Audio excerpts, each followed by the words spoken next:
This is Geometry, Unit 8.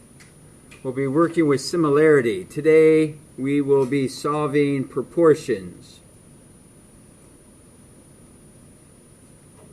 First we're going to talk about how to write a ratio. So if A and B are two numbers or quantities, then the ratio of A to B, look at how the wording is here. Look at the word 2. The 2 implies that it's going to be a fraction. So we can write this as A colon B, A to B, how we would read that. Or more commonly, we like to write it as a fraction, A to B. But I want to let you know that if it's written with a colon, it also means you could change that to a fraction. It's just a ratio, a relationship between the numbers. An equation that states that two ratios or two fractions, this word would just pretty much mean fraction.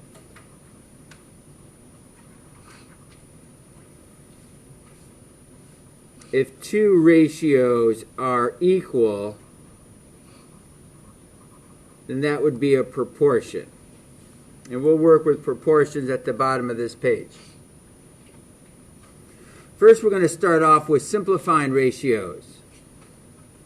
So notice how they have this written with the colon. So we would most likely rewrite this so it looked like a fraction. So we have 76 centimeters turned into 8 centimeters. So think about like two triangles. One is really big and one is pretty small. How could we reduce this? Well, you might notice that 2 goes into 76. 76 is an even number. 8 is an even number. So that would be 38. That would be 4. And then you might notice those are both even numbers. So if you need to reduce more than one time, that's no problem. Reduce away. Because we reduced it twice by 2, that means we could have reduced it by 4 to begin with. But if you don't recognize that, that's okay. They're both even, so I divided by 2. Oh, they're both even, so I divided by 2 again.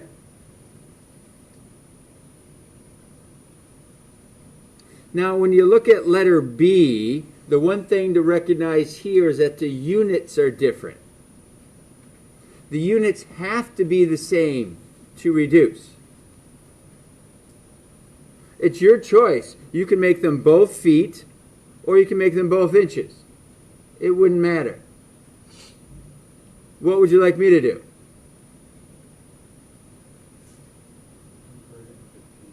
Make them both feet. That's fine. Because you might look at 24 inches and are pretty confident you know how many feet that is. Right? You take the number of inches and you group them into 12 at a time, because the relationship between feet and inches, or 12 inches, is a foot. So 12 inches is the same thing as 2 feet.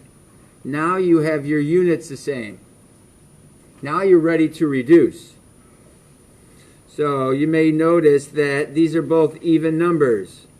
So 2 goes into 4 2 times, 2 goes into 2 1 time. This is 2 to 1.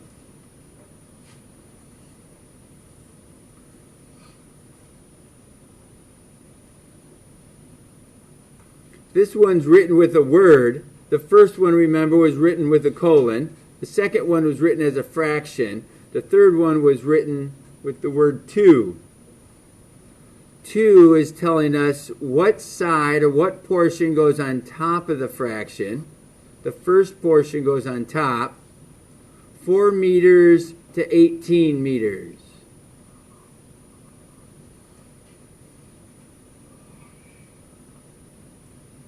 Now I recognize both of those are even numbers, so I'm going to divide those by 2. So that's 2 to 9. We reduced the ratio. And then this last one, what do you notice about letter D?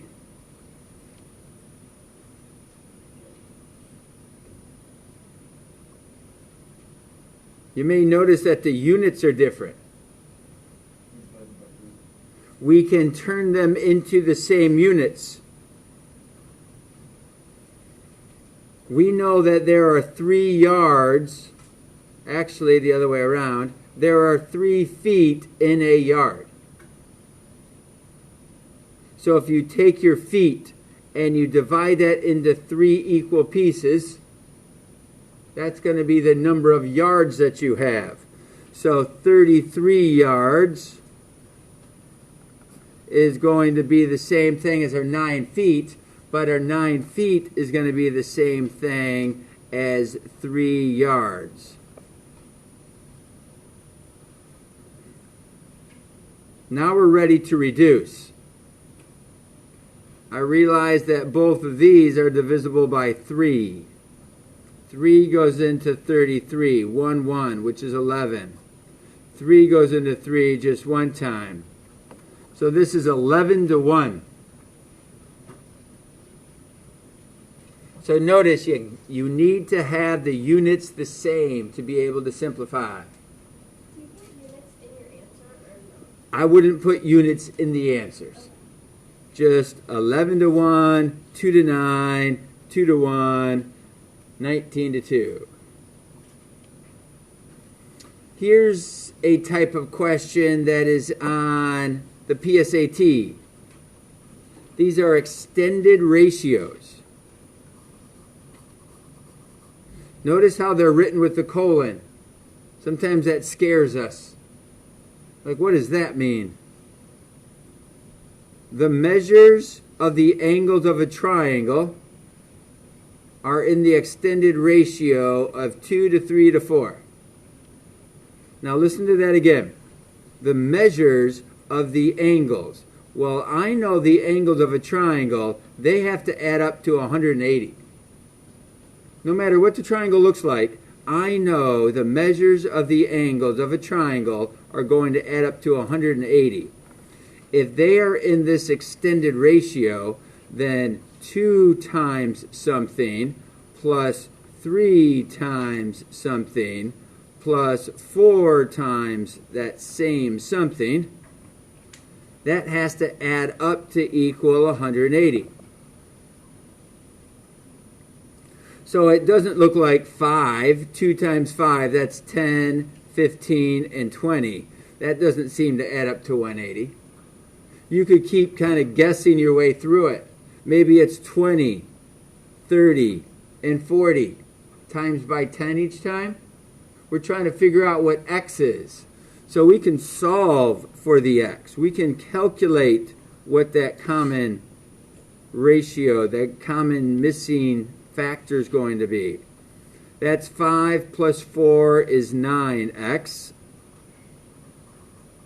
And if we divide by the 9, we find out that the x is going to be 20. We get all excited. If this is a multiple choice test, we bubble in the answer of 20. But we need to be sure to answer the question. If you bubble in 20, you'd get this question wrong. Find the measure of the angles.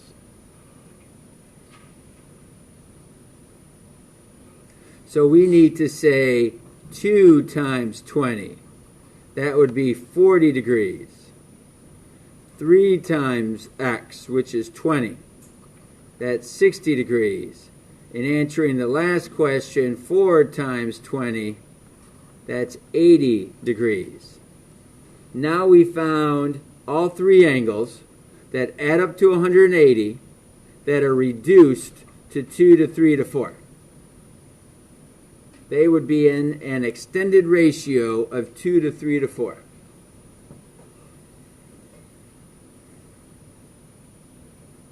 We can also do extended ratios with other patterns. This talks about the perimeter of a rectangle is 21 feet, and the ratio of length to its width.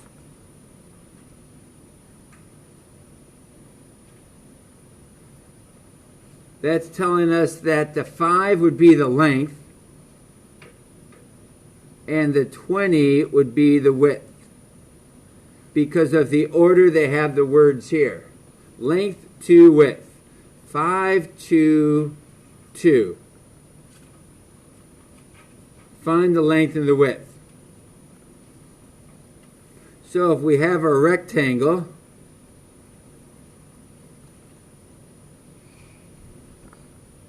one side, the long side, is 5 times some number, because this is a ratio. This isn't the actual numbers. This is a ratio. This is a reduced set of numbers.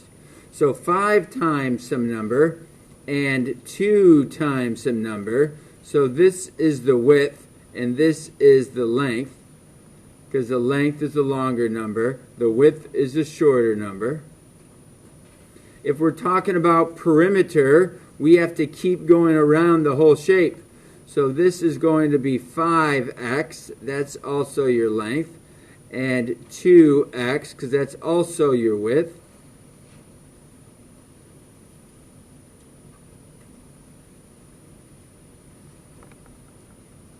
Because the perimeter is going to be 5 times something plus 2 times something plus 5 times something plus 2 times something. So 21, because that is your actual perimeter, is going to be 14x. 5 plus 2 is 7. 5 and 2 is 7. So 7 and 7 is 14. If I divide these both by 14, I find out that my x is 21 over 14, and I can divide those both by 7 actually. 3 goes into the top number, but 3 doesn't go into the bottom number. 7 does. So it's going to be 3 over 2.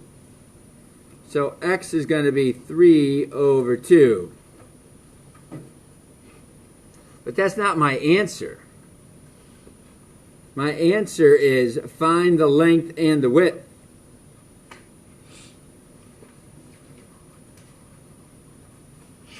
Well, the length is 5x. So 5 times 3 halves. How do I calculate 5 times 3 halves?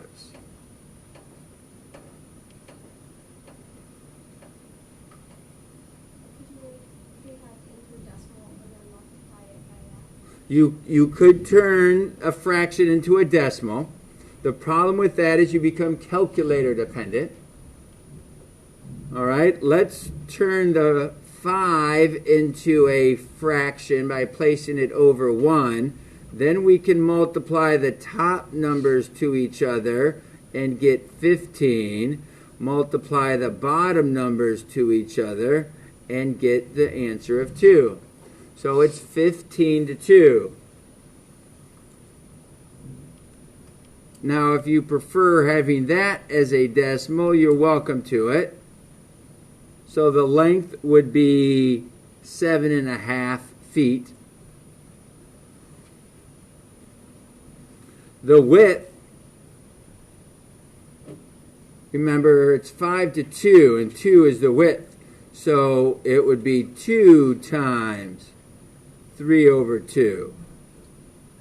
Again, you can place the whole number over 1.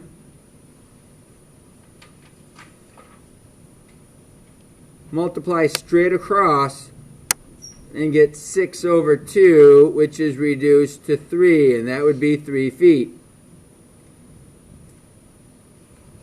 And that is your width. Your width is 3 feet. Your length is 7.5. Next, we're going to talk about cross-multiplying, how to solve a proportion. The cross-product property. In a proportion, the product of the extremes equals the product of the means. So we have the extremes and the means. Typically, they would call, I believe, these two numbers your extremes and these two numbers your means. Not that that's a big deal, which is which. But when we cross multiply A times D and B times C, we are cross multiplying.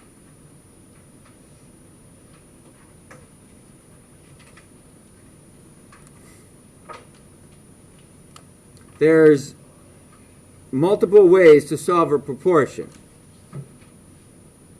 A quick way is to look at the side of the fractions that both have numbers. Can 4 become a 16? What do you have to do to a 4 to make it a 16 with multiplying? 4, it happens to be 4 also, right? So 4 times 4 makes 16. If you take the 3 and multiply it by that same number, 3 times 4, you get the answer of 12. I'm betting you the answer is 12.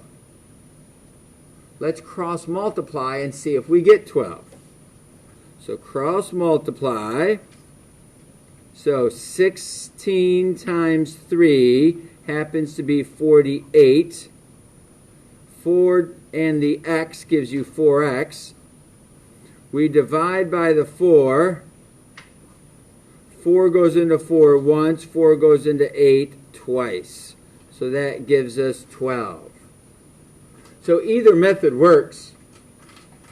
If you can multiply to get yourself there, that's a good way to solve it. If we come down here, we can try that again.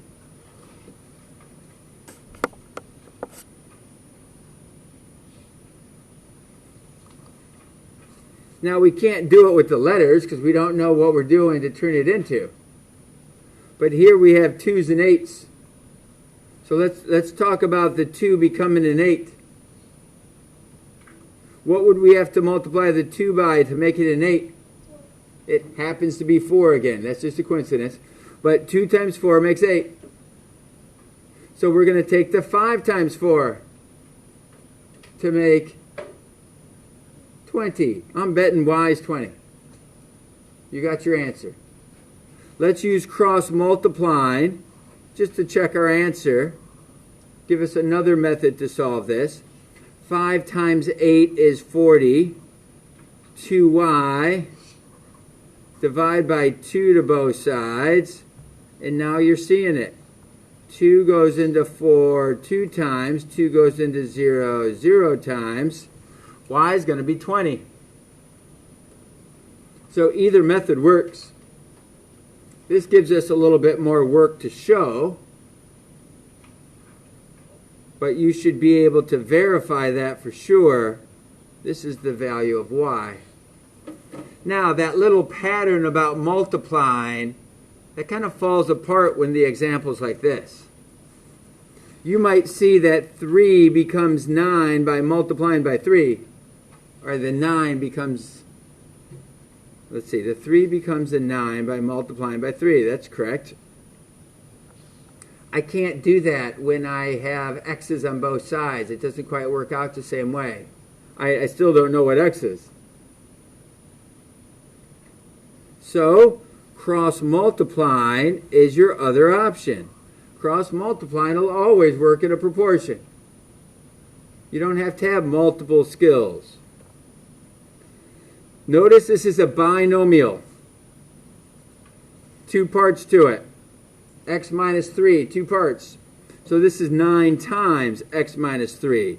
So we have to use parentheses x minus 3 because it's 9 times that amount. And it is 3 times 2x.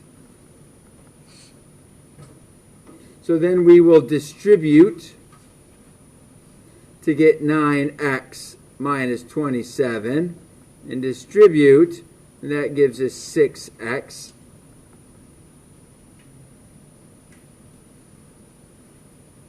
We can collect our like terms, so we bring the x type of number over. Unfortunately, that makes it negative, but not a big deal. We can divide by a negative 3. 3 goes into 27 9 times, so x equals 9.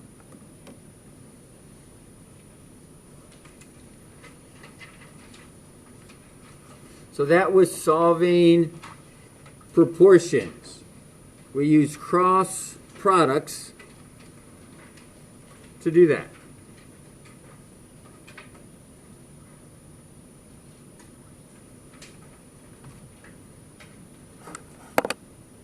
Now we're on the flip side.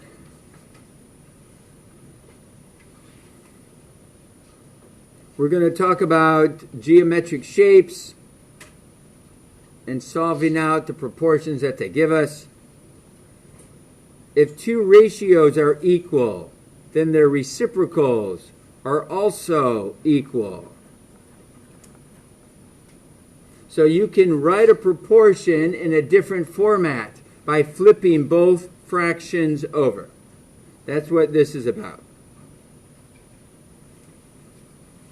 Some people would say that if A over B is going to equal C over D, then you could write it as B over A equaling D over C.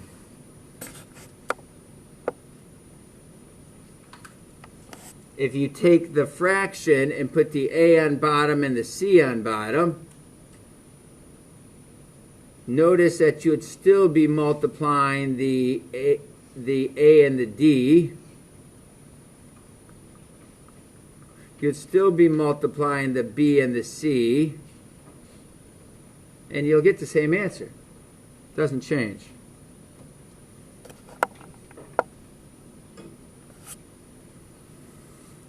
If you exchange,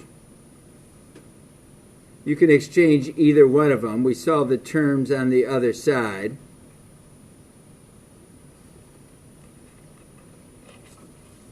They're called the extremes or the means. But the means are the ones that we typically would talk about. So in this case, if you have A over B that equals C over D, we can exchange the means. So A over C is going to equal the B over the D. So the A and D stay in the same spot. We just switch the order of the B and the C. And if we were to solve this, we'd still be multiplying B and C. We'd still be multiplying A and D. It wouldn't change the answer at all. So that's why it's interchangeable.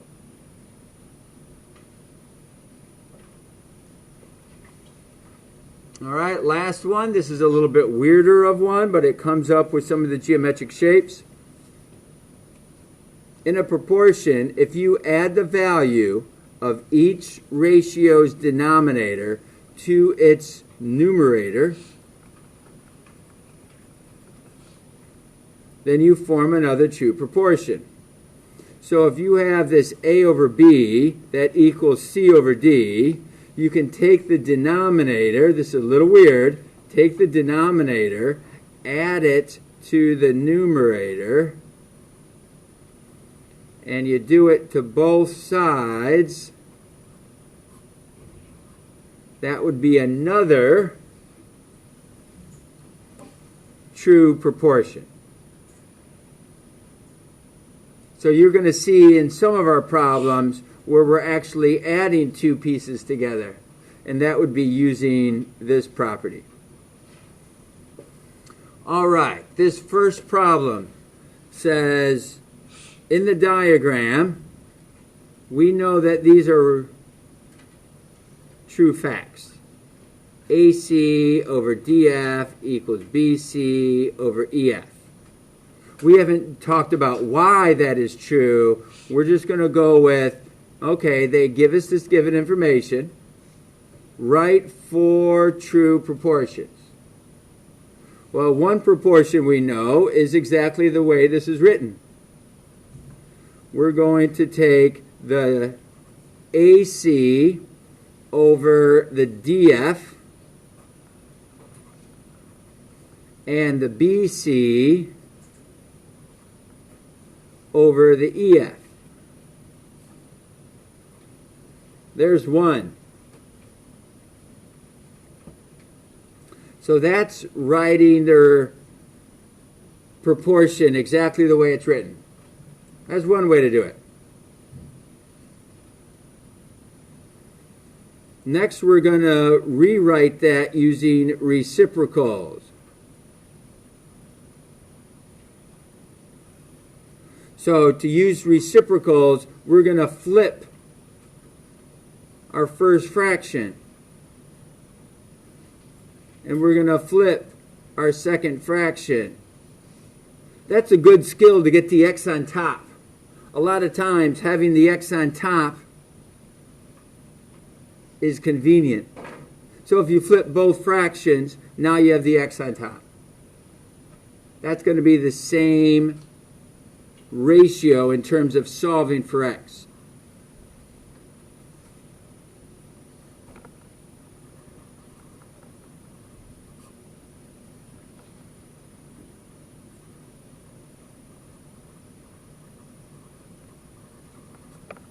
If we interchange the means.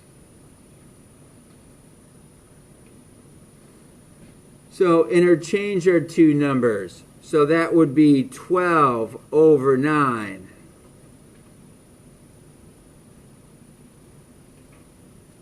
Would equal 18 over x. That would be a different proportion. And that's going to be true. You can try to solve for x and you'll see that that comes out the same way.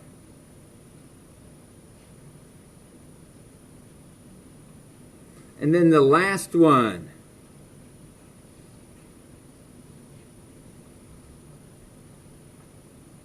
This is when we add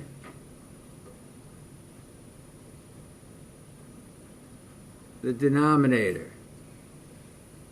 So we're going to take our 12 and add the 18 over the 18 and the 9 plus the denominator over its denominator. That should be the same. Oh, I'm sorry, you couldn't see any of that. That wasn't helpful. There it is. 9 over the 18. Sorry. 12 plus 18 over 18. And 9 plus x over x. That was adding the denominator. That's using that last property we talked about. So when we solve for x, we can actually use any one of those. This is the way it was originally written. But if we want to use a different one, I kind of like this one. I like the x on top. It doesn't matter which one of these we use. We're going to have 18 over 12 and x over 9. You might notice that the 18 and the 12 are both divisible by the same number. If you want to divide them by 2s, you could. You want to divide them by 3, you could. And anything that's divisible by 2 and 3 is also divisible by 6. So just divide both of those by 6, and we get 3 over 2. 6 goes into 18 3 times. 6 goes into 12 2 times. When you make the numbers smaller, it's a little bit easier to work with the values. So now we will cross multiply. It's kind of tricky. 2 times what makes 9? That'd be 2 times 4.5. It's a little tricky, so let's not use that method. Let's just cross multiply. So 3 times 9 equals 2 times x. That's 27 equals 2x. And when we divide by 2, we get 13.5. And that's the value of x.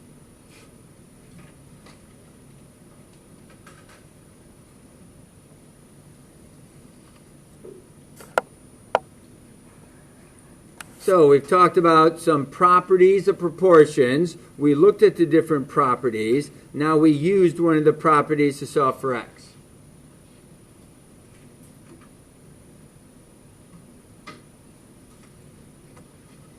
Here's another set. This is a proportion. 2 ratios that equal each other.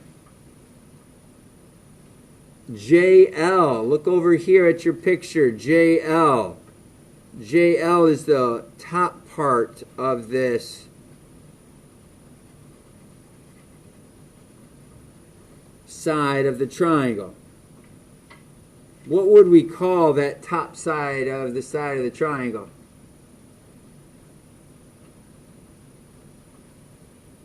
If x goes all the way to the bottom, we can't call that x. Anyone have a suggestion on what we should call JL in terms of x? What's the relationship with x?